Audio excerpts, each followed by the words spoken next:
That's the good thing. That's the big difference between Abraham Lincoln and you. That's a big, big difference. We're talking about some difference. As far as other elements of what she was saying, I don't know, Putin. I think it would be great if we got along with Russia. But I notice anytime anything wrong happens, they like to say, the Russians. She doesn't know if it's the Russians doing the hacking. Maybe there is no hacking. But they always blame Russia. And the reason they blame Russia is because they think they're trying to tarnish me with Russia. I know nothing about Russia. I know about Russia, but I know nothing about the inner workings of Russia. I don't deal there. I have no businesses there. I have no loans from Russia. I have a very, very great balance sheet. So great. The United States government, because of my balance sheet, chose me to do the old post office between the White House and Congress. But I have no loans with Russia. You could go to the United States government and they would probably tell you that. I pay hundreds of millions of dollars in taxes. Many of her friends took bigger deductions. Warren Buffett took a massive deduction. Soros, who's a friend of hers, took a massive deduction. Many of the people that are giving her all this money that she can do many more commercials than me took massive deductions. I pay hundreds of millions of dollars in taxes. What specific tax provisions will you change to ensure the wealthiest Americans pay their fair share in taxes? Well, one thing I do is get rid of carried interest. One of the greatest provisions for people like me. And she could have done this years ago, by the way. She was a United States senator. She complains that Donald Trump took advantage of the tax code. Well, why didn't she change it? Why didn't you change it when you were a senator? The reason you didn't is that all your friends take the same advantage that I do. And I do. You have provisions in the tax code that, frankly, we could change. But you wouldn't change it because all of these people give you the money so you can take negative ads on Donald Trump. I've heard Hillary complaining about so many different things over the years. Oh, we should have done this. But she's been there for 30 years. She's been doing this stuff. She never changed, and she never will change. I'm sorry I have to keep saying this, but he lives in an alternative reality. And it is sort of amusing to hear somebody who hasn't paid federal income taxes in maybe 20 years talking about what he's going to do. But I'll tell you what he's going to do. Donald always takes care of Donald and people like Donald. And this would be a massive gift. And yes, when I was a senator, I did vote to close corporate loopholes. I voted to close, I think, one of the loopholes he took advantage of when he claimed $1 billion loss that enabled him to avoid paying taxes.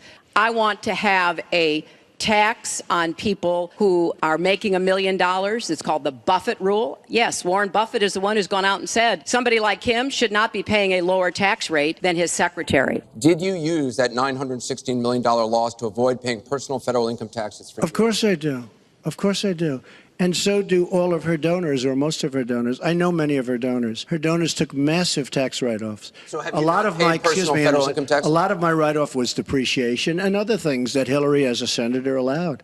And she'll always allow it because the people that give her all this money, they want it. That's why. See, I understand the tax code better than anybody that's ever run for president. Hillary Clinton has friends that want all of these provisions, including they want the carried interest provision, which I believe Hillary's leaving. But I will tell you, I absolutely used it, and so did Warren Buffett, and so did George Soros, and so did many of the other people that Hillary is getting money from. Hey, if she had a problem, for 30 years she's been doing this, Anderson. I say it all the time. She talks about health care. Why didn't she do something about it? She talks about taxes.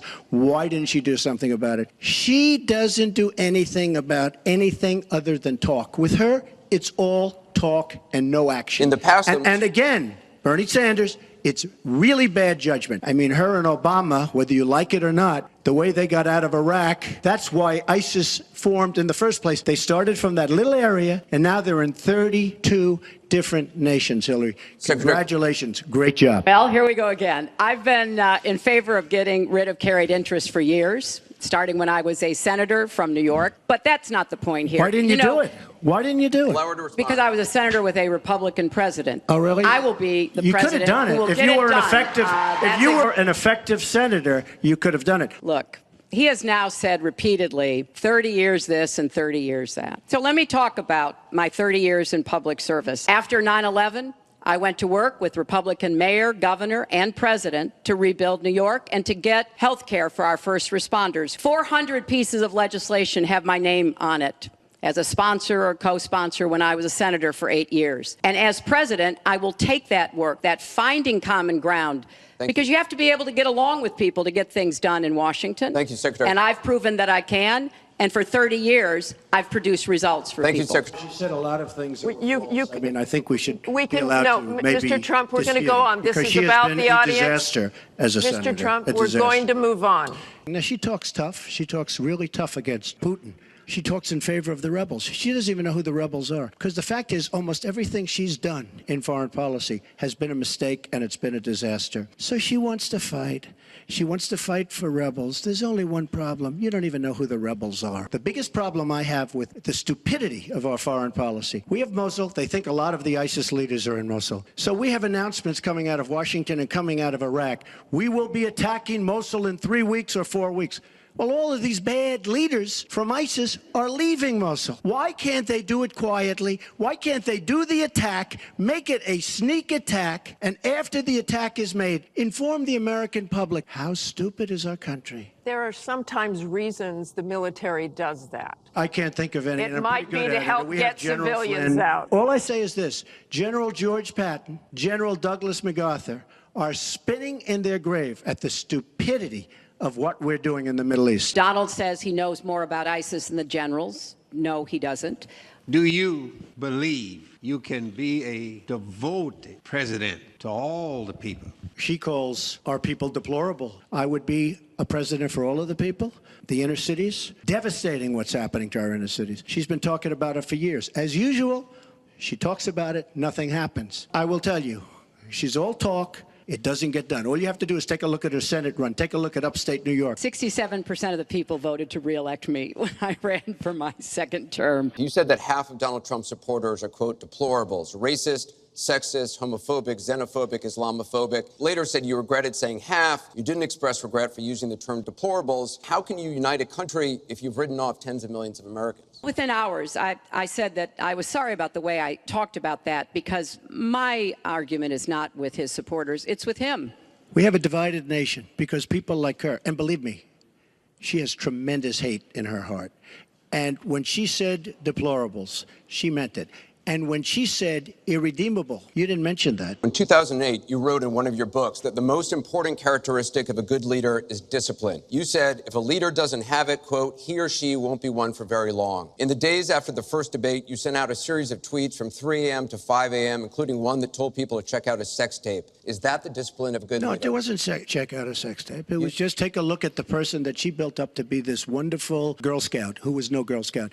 By the way, just so you understand, when she said 3 o'clock in the morning, take a look at Benghazi. She said, who's going to answer the call at 3 o'clock in the morning? Guess what? She didn't answer because when Ambassador Stevens... The question is that the discipline of a good leader? 600 times. Well, she said she was awake at 3 o'clock in the morning. And she also sent a tweet out at 3 o'clock in the morning, but I won't even mention that. But she said she'll be awake. Who's the famous thing? We're going to answer our call at 3 o'clock in the morning. Guess what happened? Ambassador Stevens sent 600 requests for help. And the only one she talked to was Sidney Blumenthal, who's her friend. Now, tweeting happens to be a modern-day form of communication. I mean, you can like it or not like it. So you can put it down, but it is a very effective form of communication. I'm not unproud of it, to be honest with you. Secretary Clinton, does Mr. Trump have the discipline to be a good leader? No. I'm shocked to hear that. Well, it's not only my opinion, it's the opinion of many others. And I have worked, and I admire President Obama. He inherited the worst financial crisis since the Great Depression. We are back on the right track. I will have, in my race, more than $100 million put in of my money, meaning I'm not taking all of this big money from all of these different corporations like she's doing. I asked Hillary, why doesn't she made $250 million? Why isn't she funding, not for $100 million, but why don't you put 10 or 20 or 25 or $30 million into your own campaign? Why aren't you putting some money in? You have a lot of it. You've made a lot of it. So why aren't you putting money into your own campaign? I'm just curious. Regardless of the current rhetoric, would either of you name one positive thing that you respect in one another? Look, I respect his children. His children are incredibly able and devoted, and I think that says a lot about Donald. I don't agree with nearly anything else he says or does, but I do respect that. And I think that is something that, as a mother and a grandmother, is very important to me. Mr. Trump. Well, I consider her statement about my children to be a very nice compliment. I don't know if it was meant to be a compliment, but it is a great. I'm very proud of my children. I will say this about Hillary. She doesn't quit. She doesn't give up.